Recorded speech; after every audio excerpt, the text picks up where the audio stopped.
tomar asiento. Hoy con toda la iglesia rezamos esta memoria de Santa Marta.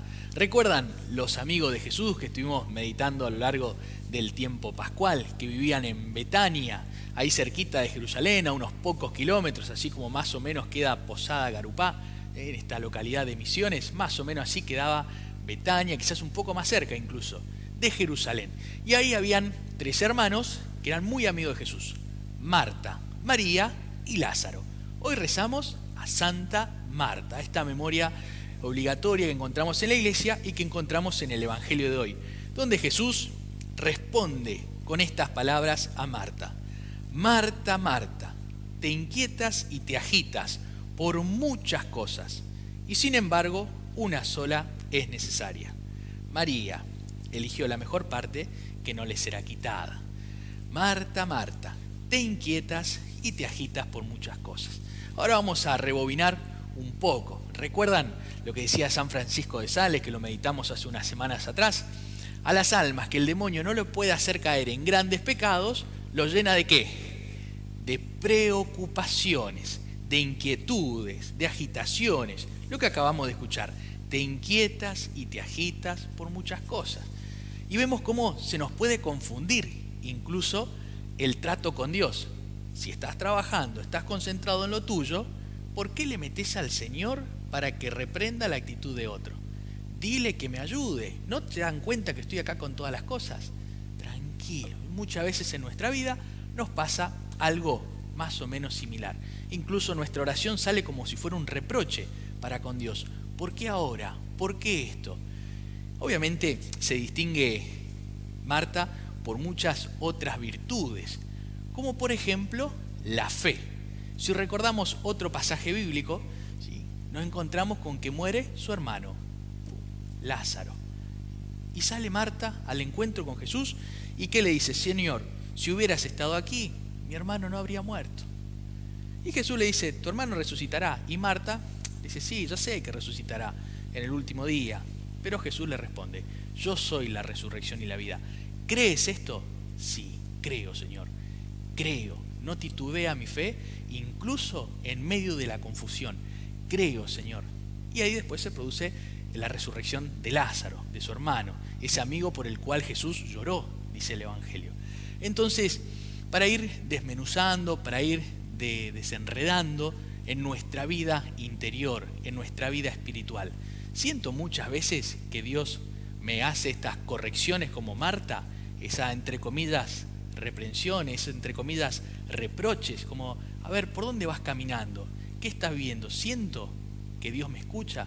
¿Cómo me siento? Quizás por ahí como María, ¿sí?, o como Marta. ¿Cuál de las dos actitudes es la mejor? Las dos son las buenas, pero ni muy contemplativo, cosa que las realidades activas como el trabajo, los quehaceres cotidianos me los olvide o los deje abandonado, o solamente trabajo y vida cotidiana y olvidarme de la contemplación, es decir, de la oración y de la obligación. ¿Cómo estoy viviendo esta doble realidad en mi vida? ¿Rezo? ¿Solamente rezo y no hago nada de mis tareas cotidianas? ¿O solamente trabajo y me olvido de la oración? Vamos a pedirle a Dios poder unir estas dos realidades, es decir, hacer de nuestra oración un trabajo y hacer del trabajo cotidiano una oración. Hace unos días atrás rezamos a San Benito. Y San Benito tiene una frase muy linda que la conocemos, que está en los monasterios y demás. Dice, ora et labora. ¿Qué quiere decir eso? Reza y trabaja. ¿Sí? Entonces vamos a pedir a Dios poder llevar esa unidad de vida, podríamos decir, entre la oración y el trabajo, entre la contemplación y nuestras obligaciones, para poder llevar este ser de una realidad y de otra realidad en nuestra vida. Vamos a pedirle eso por un lado.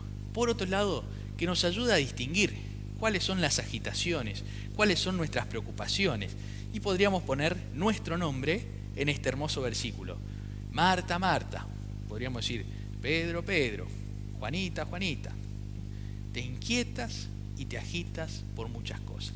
¿Cuáles son esas cosas que quitan el lugar de Dios en mi corazón, que por lo tanto me quitan la paz, y si me quitan la paz, me lleno de desesperanza, y si me desespero, pierdo la serenidad. Si pierdo la serenidad, ya no rezo, no lo puedo ver a Dios, y si no lo veo a Dios, vivo inquieto.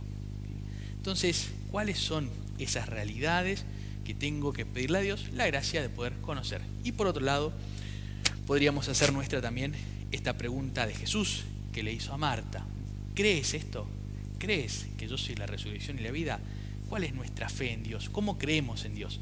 ¿Cómo lo vemos a Dios?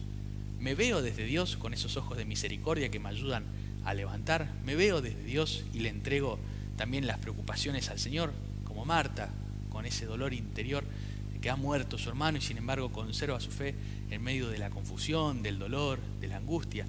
Bueno, a ver cómo vamos en nuestra vida espiritual. Vamos a pedirle entonces esta gracia al Señor por intermedio de Santa Marta, que interceda por nosotros desde el cielo, bajo el amparo siempre y la custodia de la Santísima Virgen María. Ave María Purísima.